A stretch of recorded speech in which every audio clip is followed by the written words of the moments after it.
In this video, I'm going to show you how you can install WordPress from the WordPress install files. So first go to wordpress.org and then go to the most recent versions, usually down there. And over here, you want to download the zip file.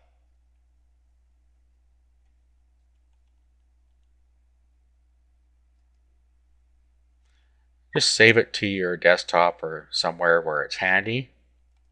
I'm just going to install it in a file called WP so I can easily find it, which is on my desktop. Okay, so here it is. So I'm just going to unzip this. I installed a program called 7-zip and I can just extract the files. If you don't have 7-zip, you can just use the one built into Windows, and all you have to do is extract all. I use 7-zip because it's faster. Okay, so at that point you have all your files extracted, and they're the WordPress files. There are two directories, deep WordPress version number, and then inside there you have WordPress, and then you have your files in there. Okay, so at this point we can upload all this to our server. So of course you already have your domain name and your hosting, so we're going to upload this where we want it to go. To do this, I'm using a program called FileZilla. It's an FTP program, allows you to move files up and down from your server. So this is my server side over on the right and my computer on the left. So what I'm going to do is I'm going to go in here, pub_html. This is where the files have to reside to be viewable on the internet for this particular server. Some hosts it's different, so find out where that needs to be from your hosting provider. I'm going to create a directory to put it in. I'm just going to call it WP test. Now I could upload it right into this directory, and if I did that, then I just have to key in my domain name and I'd go right to the WordPress install. But I want it in a subdirectory, so that's what I did. So let's go down to WP test.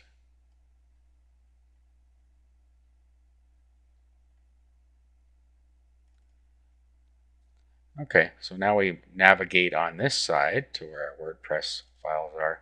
There they are. So just select all those. Just a Control-A selects them all. Right-click and upload. Okay, so that uploads them to our server for us. We wait for that to finish. Now while this is going on, we can create a database.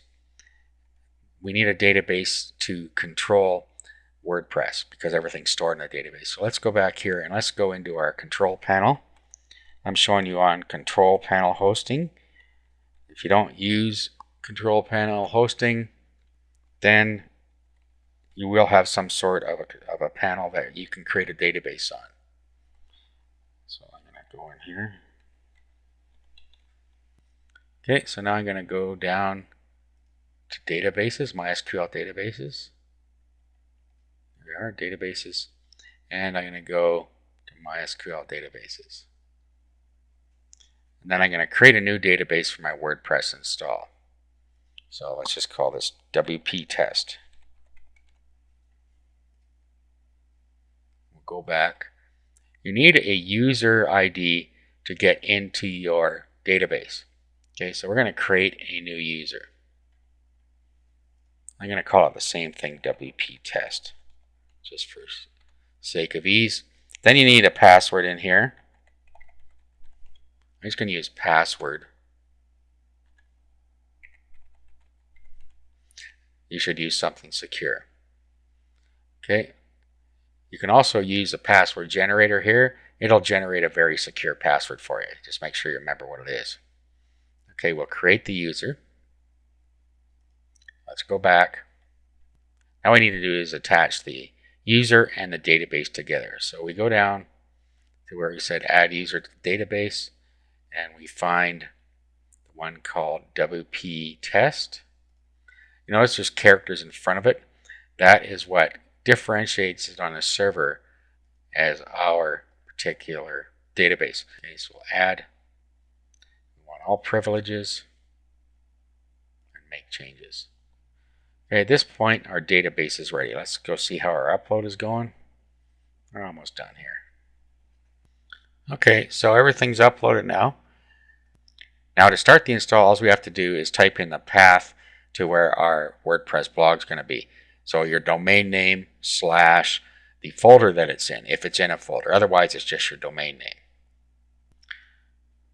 So I typed in my domain name /wp-test, and this came up telling us there's no config PHP file. It needs to create one. So let it do that. Now you may get an error. Okay, so let's click Let's Go. Now this is where we put our database name in.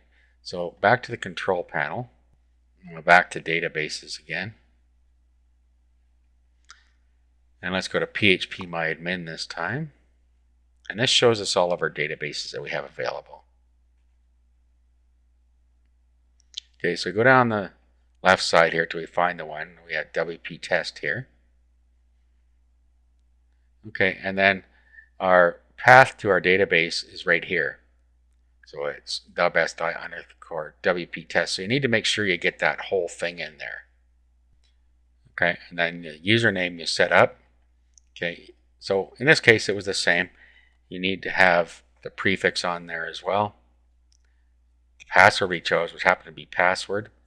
Localhost, this is usually going to be right. To check it, you can go back to your phpMyAdmin, and you'll see here server localhost. So that needs to be the same. And it is. Okay. Table prefix, you can leave that alone unless you're installing multiple instances of WordPress into one database. If you are, you should change this for each subsequent install. Let's click Submit. Okay, now here's the error I was referring to earlier. It's trying to create a configuration file, and it can't do it because our directory isn't writable. So to do that, let's go make the directory writable. Let's go back here, and we need to make WP test writable. So let's go up one level, which is public HTML. Let's go to WP test.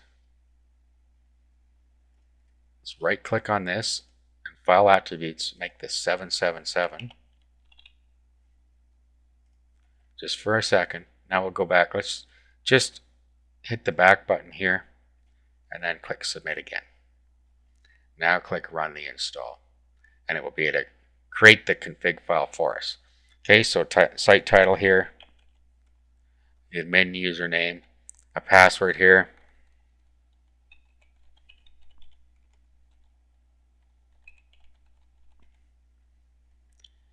and email address.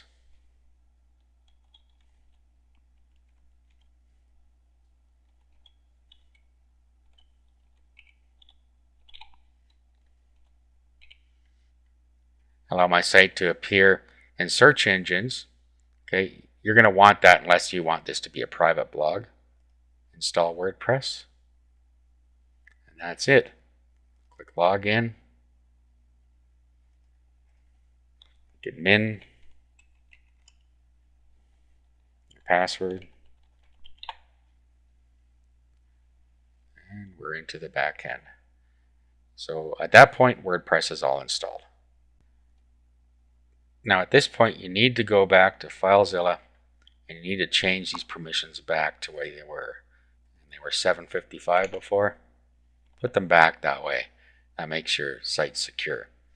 Now, if you were installing in the public HTML directory, it's the same thing. This is your root directory, so you just key in your domain name and you're on your WordPress blog. What you would do is go back to the / directory, which is right on the outside. Go find public HTML, right click and file attributes. Notice it's 750 this time. Change to 777, proceed like I just showed you, and then come back in here and set it back to 750. So that is how you can install a WordPress blog from the install files.